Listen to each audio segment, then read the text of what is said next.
Ok, ici commandeur Lieur, Jean-Michel. On m'a posé une question importante sur ma chaîne Golden Starseed Report.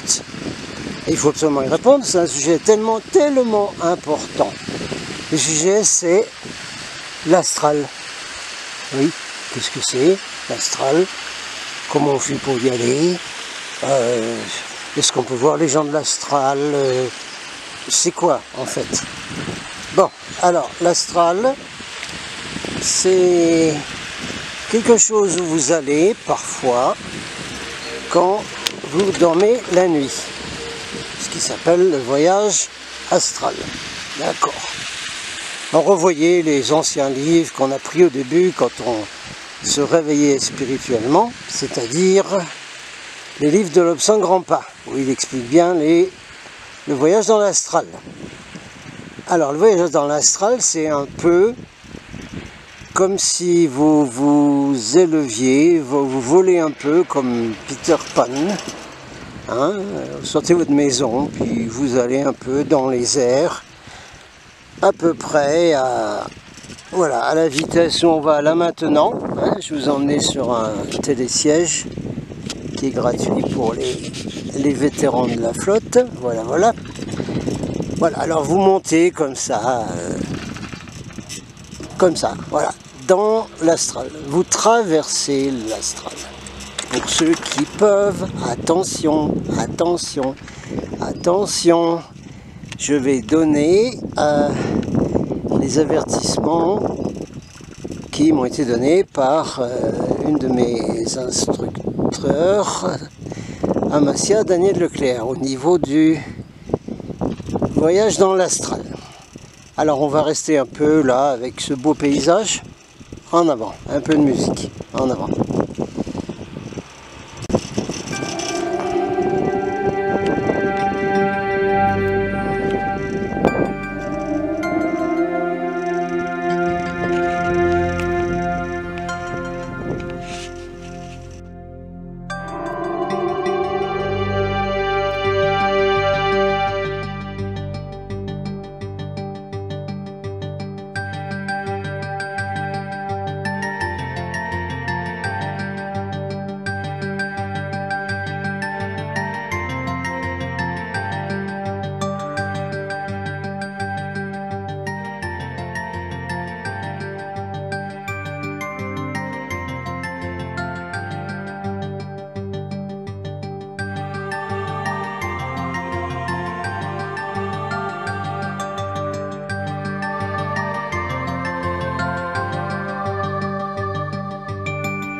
Voilà, tout en vous montrant les beaux paysages des Pyrénées orientales et de l'Aude, on va voir cette question de l'astral.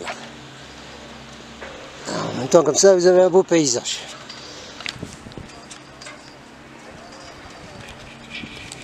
Alors, Daniel Leclerc Amasia qui a fait les portraits dont je ferai toute une série en vidéo pour vous expliquer chaque portrait, ce que c'est, les frères de l'espace.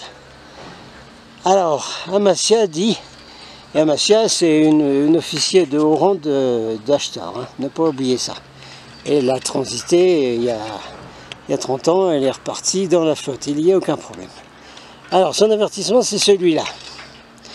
De la même façon que les Lakota, Tibétains et beaucoup d'autres disent que, vous savez, sur la Terre, il n'y a pas beaucoup de gens qui sont vraiment des humains, la même question se pose au niveau de l'astral. Et Amasia dit, mais ne croyez pas que tout le monde voyage dans l'astral. La plupart des gens sur la Terre sont capables uniquement de sortir de leur corps la nuit, d'aller au-dessus du lit, aller au plafond de la chambre. Certains peuvent peut-être traverser le toit et rester au-dessus de leur maison ou de leur appartement. C'est tout. Ils ne peuvent pas aller plus loin. Pour aller plus loin en voyage astral, il faut une évolution spirituelle, une fréquence beaucoup plus haute. Demandez donc aux Tibétains et revoyez les livres de Lobsang Rampa. Et d'autres aussi qui parlent de l'astral, comme les livres de Meroi Givaudan. Pourquoi? Parce que l'astral, ce n'est pas une bande de fréquences intéressante du tout. Il faut donc, quand on voyage dans l'astral, être protégé dans cette bande, avoir une très haute fréquence, pour ne pas se retrouver face à des entités, des ghouls, des trucs pas intéressants qui se trouvent dans l'astral. Beaucoup de désincarnés. Donc, quand vous avez une fréquence suffisante, eh bien, vous allez passer le bas astral et le moyen astral. Et vous vous retrouvez dans une fréquence plus haute qui vous permet, celle-là, de voyager tout autour de la planète, d'aller sur d'autres continents.